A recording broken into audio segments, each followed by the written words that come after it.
Audio Jungle.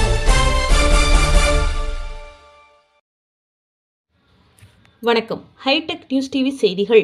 சென்னையில் சுப்பிரமணி ஹேமமாலினி தம்பதியினர் பொதுநல வழக்கு ஒன்றினை திருவண்ணாமலை மாவட்டம் கோனாச்சிப்பட்டு நீர்நிலையில் 61 வீடுகளை கட்டியுள்ளார்கள் என்று சென்னை உயர்நீதிமன்றத்தில் வழக்கு ஒன்றினை தொடுத்தனர். வழக்கை விசாரிக்க சென்னை உயர்நீதிமன்ற நீதியரசர் உடனடியாக ஆக்கிரமிப்பை அகற்ற உத்தரவிட்ட நிலையில் PTO பிருத்திவிராஜ் ஆக்கிரமிப்பை அகற்றாமல் காலதாமதம் செய்தார். இந்நிலையில் நீதிமன்ற அவமதிப்பு என்ற பெயரில் நீதிபதிகள், மாவட்ட ஆட்சியர், மாவட்ட வருவாய்த்துறை அலுவலர், தாசில்தார், PTO ஆகியோருக்கு நீதிமன்ற அவமதிப்பில் உங்களை தண்டிக்கலாம் என்று கூறிய நிலையிலும் அவர்கள் இதை பற்றி எதையும் கண்டுகொள்ளவில்லை. நிலையில் பொதுநல வழக்கு தொடுத்த சுப்பிரமணி ஹேமமாலினி ஆகியோர் தாசில்தார், PTO ஆகியோரை அணுகிய போது தற்போது ஆக்கிரமிப்பை அகற்ற போதிய அளவில் திருவண்ணாமலை கிழக்கு காவல் நிலையத்தில் காவலர்கள் இல்லை என்று கூறிவிட்டனர். அது மட்டுமின்றி திருவண்ணாமலை ஒன்றிய செயலாளர் மெய்யூர் சந்திரன் எங்களுக்கு கொலை மிரட்டல் விடுத்தும் இன்று நீங்கள் அமைச்சர் சந்திக்க வேண்டும், உங்களை வர சொல்லி உள்ளார் என்று கூறினார். அதன் அடிப்படையில் நாங்கள் சென்ற பொழுது அமைச்சர் சந்திக்க இயலவில்லை. நிலையில் வழக்கு தொடர்பாக முதல்வருக்கு மனு அளித்து உள்ளோம். அத்துடன் முதல்வர் தனிப்பிரிவில் நேரடியாக மனு கொடுத்துள்ளோம். திருவண்ணாமலை மாவட்ட ஆட்சியர் பாஸ்கர் பாண்டியன் மற்றும் தற்போதைய ஆட்சியர் முருகேசன் அவர்களிடம் நேரில் சந்தித்து மனு அளித்தும் எந்த பயனும் இல்லை. தமிழகம் முழுவதும் நீர்நிலை ஆக்கிரமிப்புகளை அகற்றிவிட்டோம் என்று தமிழக அரசு கூறி வரும் நிலையில் முக்கிய இலாக்காவை வைத்துள்ள அமைச்சர் இதுபோன்ற செயல்களுக்கு உறுதுணையாக இருப்பது வருத்தம் அளிப்பதாக உள்ளது. நீர்நிலையில் வீடு கட்டியவர்களுக்கு மாற்று இடமாக கொலக்குடியில் இடம் அளித்தும் செல்லாமல் இருக்கின்றனர். இதற்கு காரணம் அரசியல் தலையீடும் PTOவும் உள்ளார்கள். இந்நிலையில் எங்கள் உயிருக்கு ஆபத்து உண்டானால் அதற்கு முழு பொறுப்பும் அமைச்சர்தான் என்று அவர்கள் கூறினர். எல்லா ஊடகத்துக்கும் நன்றி, வணக்கம். முதல்ல நான் சொல்ல போகிறது என்னன்னா, ஏவிஷன் வாட்டர் பாடி பற்றி திருவண்ணாமலை மாவட்டம் சோக்கியனாச்சிப்பட்டில் 28/1, 77/1, 20/1 சர்வே நம்பரில் உள்ள ஆக்கிரமிப்புல நீர்நிலை புறமுக ஆக்கிரமிப்புகளை அகற்ற கோரி சென்னை உயர்நீதிமன்றத்தில் நாங்கள் மனு தாக்கல் பண்ணோம். அந்த மனு அடிப்படையில் அவங்களுக்கு சென்னை உயர்நீதிமன்ற நீதியரசர் தலைமை நீதிபதி அவர்கள் உத்தரவு கொடுத்துட்டாங்க. 5/1/2023 உத்தரவு கொடுத்தாங்க. ஆக்கிரமிப்பு அகற்ற கோரி இதுவரையிலும் அவங்களும் ஆக்கிரமிப்பு எடுக்கவில்லை. இதுக்கு தடுங்களாக உள்ள அதிகாரிகள் BDO பிருத்திவிராஜ், சரளா தாசில்தார், இவங்க 2 பேரும் இது உடனடியாக அவங்ககிட்ட லஞ்சத்தை வாங்கிக்கணும், நான் எடுக்கிறேன்னு சொல்லிட்டு போய் சொல்லி வராங்க. சென்னை உயர்நீதிமன்ற உத்தரவை அவங்க இதுவரையிலும் மதிச்சது கிடையாது. இதுக்கு முன்பாக நான் என்ன பண்ணியிருக்கேன்னா, இவங்க எடுக்காத காரணத்தினால ரைட் டு இன்ஃபர்மேஷன் ஆக்ட் 2005 நாங்கள் ஒரு புகார் மனு கொடுத்துருக்குறோம். அந்த புகார் மனு அதன் பிறகு சீஃப் செக்ரட்டரி போய் பார்த்துருக்குறோம். அதன் பிறகு முதலமைச்சர் போய் பார்த்தோம். அதனுடைய சாட்சி எங்கிட்ட இருக்கு. இதே கேஸை வாபஸ் பண்ண சொல்லி பொதுப்பணித்துறை மந்திரியுடைய ஏவவேல் ஐயா மந்திரியுடைய PA மெய்யூர் சந்திரன் அவர்கள் எங்க கொலமிரட்டல் பண்ணாரு. அதன் பிறகு ஹைகோர்ட் சென்னை உயர்நீதிமன்ற தலைமை நீதிபதி எங்களுக்கு உத்தரவிட்டு இருக்காரு. போலீஸ் பாதுகாப்பு போட்டிருக்காங்க. அதனால நாங்க மீண்டும் ஒரு கண்டெம்ட் போட்டோம். அந்த கண்டெம்ட்ல நான் கலெக்டருக்கு தான் சொல்லியிருக்கேன், பனிஷ்மெண்ட் கொடுப்பேன், இமீடியட்டா இதை எடுக்கணும்னு சொல்லியிருக்கிறாங்க. இதன் பிறகு மாற்று இடம் கேட்டிருந்தாங்க. அந்த மாற்று இடத்துக்கு சர்வே நம்பர் 89 கொலக்கொடியில பக்கத்துல கொடுத்துருக்காங்க. கொலக்கொடியில சர்வே நம்பர் 89 மாற்று இடம் கொடுத்தோம். ஆக்கிரமிப்புல அகற்றவே இல்லை, போகவும் மாட்டேன்றாங்க. இந்த அரசு அதிகாரிகள் பணத்தை வாங்கிக்கணும், இது ஒரு பிசினஸா கொண்டு போறாங்க. இதை இமிடியட்டா இதை அரசு அதிகாரிகளை நடவடிக்கை எடுக்கணும்னு சொல்லிட்டு நான் மீண்டும் ரெட்டு ஃபைல் பண்ணேன். ரெட்டு ஃபைல் பண்ண பிறகு இவங்க மீண்டும் ஒரு உத்தரவு போடுறாங்க. 3 பேர் ராமர், குமார், விநாயகன்றத 3 பேர் ஃபைல் பண்றாங்க. இந்த மாதிரி ஆக்கிரமிப்புல அகற்றக்கூடாது அப்படின்ட்டு. அவங்க நீதிபதி என்ன சொல்லிட்டாருன்னா, தலைமை நீதிபதி இதுல என்ன சொல்றாங்கன்னா, நீங்க இடத்த நீங்க இது புறம்போக்கு இடம், ஆக்கிரமிப்பு நீர்நிலை புறம்போக்குல நீங்க இருக்கக்கூடாது, நீங்க மாற்று இடம் கொடுத்தாச்சு, நீங்க இடத்த மாத்தின்னு போங்கன்னு சொல்லிட்டு கொடுத்துருக்காங்க. இதை நாங்க மீண்டும் சீஃப் செக்ரட்டரி பார்த்தோம். அதே சமயம் முதலமைச்சர் பார்த்த பிறகும் எந்த நடவடிக்கை எடுக்கல. கலெக்டர் பல முறை பார்த்தாச்சு, எங்க அட்வொகேட் போய் பார்த்தாச்சு, நாங்களும் போய் பார்த்தோம்.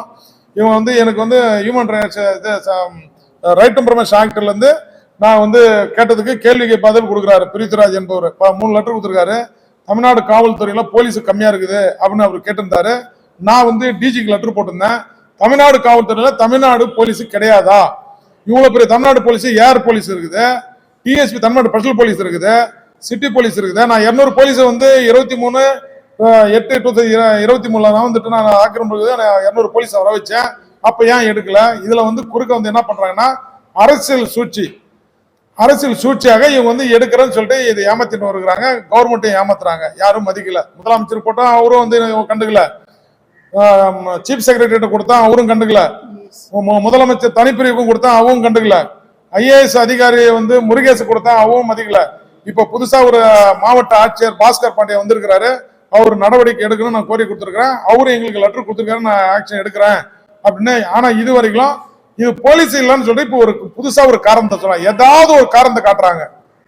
இப்போ வந்து திருவண்ணாமலை மாவட்டத்துல கிழக்கு காவல் நிலையத்துல போலீஸ் வந்து இன்ஸ்பெக்டர் சொல்லிட்டாராம், என்னன்றாங்கன்னா போலீஸ் பாதுகாப்பு கிடையாது அப்படின்னு பொய் சொல்றாங்க. வீடியோ பிரித்ராஜ் பணத்தை வாங்கிக்கணும். இதுதான் உண்மை கதை. அடுத்தது இவங்க வந்து இதே மாதிரி இவங்க பண்ணிட்டு இருந்தாங்கன்னா ஒட்டுமொத்த எதிர்கட்சிகளை கொண்டு நான் முன்னோக்கி செல்வேன். ஆக வந்துட்டு நான் வந்துட்டு இப்ப போட்ட வழக்கு நீதி அரசு கொடுத்த உத்தரவு மதிக்கல. இந்த அரசாங்கம் ஏன் இப்படிப்பட்ட ஒரு தனித்தனி மக்களை தனித்தனியாக பாக்குறாங்க? எப்படின்னு சொன்னாக்கா ஏடிஎம்கேனா ஏடிஎம்கே ஒரு பக்கம் பாக்குறாங்க, டிஎம்கேனா டிஎம்கே பாக்குறாங்க. டிஎம்கே மட்டும்தான் அவங்களுக்கு டிஎம்கே அவர் அங்க உள்ள 61 வீட்டுக்காரர் டிஎம்கே பார்த்து யாரும் கிடையாது, அந்த ஊர் தலைவரை தவிர. கம்யூனிஸ்ட் கட்சி கலந்து இருக்குது. ஏன்னா அவங்களை ஏன் காவந்து பண்றாங்கன்னு தான் கேள்வி. 61 வீட்டை ஏன் காவந்து பண்றாங்க? எதனால காவந்து பண்றாங்க? ஏன் வந்து எவிஷன் பண்ணல? என்ன காரணம்? எந்த காரணத்தை வச்சு நீ வந்து எவிஷன் பண்ணா இருக்க? நீதி அரசு கொடுத்த உத்தரவு 2 வருஷம் ஆகி போச்சு. 2 வருஷமா உனக்கு போலீஸ் இல்லையா? 2 ஆண்டுகளா மாற்றிடம் கொடுக்கலையா? மாற்றிடம் கொடுக்கணும் என்ன அரசாங்கத்துல ஏதாவது ஒரு சட்டம் இருக்குதா? மாற்றிடம் கொடுத்துதான் நீங்க எவிஷன் பண்ணா. அப்ப மாற்றிடம் கொடுத்து தமிழ்நாடு முழுக்க வந்து மாற்றிடம் கொடுத்து நான் எவிஷன் பண்ணி இருக்கணும். விழுப்புரத்துல 500 வீட்டை காலி பண்றாங்க. ஏரி மேல உள்ளது 61 வீட்டை முன்னால ஏன் காலி பண்ண முடியல? இதே மலை சுத்திரவில எவிஷன் நடக்குது, ஏன் எடுக்கல? எதுக்காக இப்ப வந்துட்டு பொய் சொல்லி வரீங்க? எடுக்கிறேன் போலீஸ் மேல இப்ப பழி போட்டாங்க. இப்ப என்ன சொல்றாருன்னா பிரித்ராஜ், அவங்களுக்கு வந்து ஒரு பிசினஸ் பணம் கிடைக்குது, அவங்கன்னா ஒரு வீட்டுக்கு 1 லட்சம் கொடுக்குறாங்க. இப்போ ஆக்கிரமிப்பு 61 வீட்டுக்காரர்களும் ஏன் அவங்க எடுக்கலன்னா, அதை வந்து எல்லாருக்கும் வீடு இருக்குது, எல்லார்கிட்டையும் பணம் இருக்குது, எல்லார்ட்டையும் சொத்து சொகம் இருக்குது, நிலம் இருக்குது. ஏன் அதை வந்து ஆக்கிரமிப்பு பண்ணி வச்சிருக்காங்கன்னா, அங்க வீடு வாடகை விட்டு பணம் சம்பாதிக்கிறாங்க. அது வந்து ரெவன்யூ டிபார்ட்மெண்ட் பணம் போகுது, கடை வாடகை விட்டுருக்காங்க. அதனால அவங்க எடுக்கல.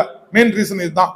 அது ஒண்ணு அங்க உள்ள ஆளுங்களை பிடிச்சி வச்சிருக்காங்க. இப்போ அவர் பொதுப்பணித்துறையில உள்ள அமைச்சர் அவருடைய மகன் வந்து பக்கத்துல இருக்காரு, கம்பன்றவர் டாக்டர் வந்துட்டு சொன்னாரு, இவருப்பா அந்த கேஸை வாபஸ் வாங்க, சென்னை உயர்நீதிமன்றத்தில் போட்டிருக்க அந்த கேஸை வாபஸ் வாங்கன்னு சொல்லிட்டு மெய்யூர் சந்திரன் அவருடைய PA மெய்யூர் சந்திரன் என்கிட்ட வந்து வீட்டுக்கு வந்து பேசுற ஆடியோ இருக்கு, என்கிட்ட வீடியோ இருக்குது. அதே சமயத்துல 23/8/2023 வாட்டர் பாடி எவிஷன் பண்றதுக்கு 200 போலீஸ் இறக்கியாச்சு. எல்லா போலீஸ் வந்தது. அப்ப வந்து ஒன்றியம் சந்திரன் வந்து 10 நாள் டைம் கேட்டாரு. சரி, அந்த 10 நாள் டைம் கேட்டாரு. 10 நாள் டைம் பிறகு எடுக்க வேண்டியதானே? அந்த வீடியோ என்கிட்ட கிளியரா இருக்குது. ஏடி பஞ்சாயத்து, RTO, DRO உள்பட எல்லாமே உங்களை சுத்தி இருக்கிறாங்க. இவர் யாரு? சென்னை உயர்நீதிமன்ற உத்தரவுல இவர் யாரு குறுக்க வர்றது? இவருக்கும் நீதிமன்றத்துக்கு இவர் என்ன நீதிபதியா இல்ல முதலமைச்சரா? ஒன்றியம் யாரு? நான் கேட்கிற கேள்வி இதுதான். ஒன்றியத்துக்கும் வாட்டர் பாடி எவிஷன் பண்றதுக்கும் என்ன சம்பந்தம்? சென்னை உயர்நீதிமன்ற மாண்புமிகு தலைமை நீதிபதி ஐயா அவர்கள் உத்தரவு போட்டாங்க. அந்த உத்தரவை நாங்க வந்து அதை ஃபாலோ பண்ணி எவிஷன் பண்ணணும். இதுல கட்சிக்காரங்க என்ன சூழ்ச்சியாங்க? கட்சிக்காரங்க ஏன் வராங்க?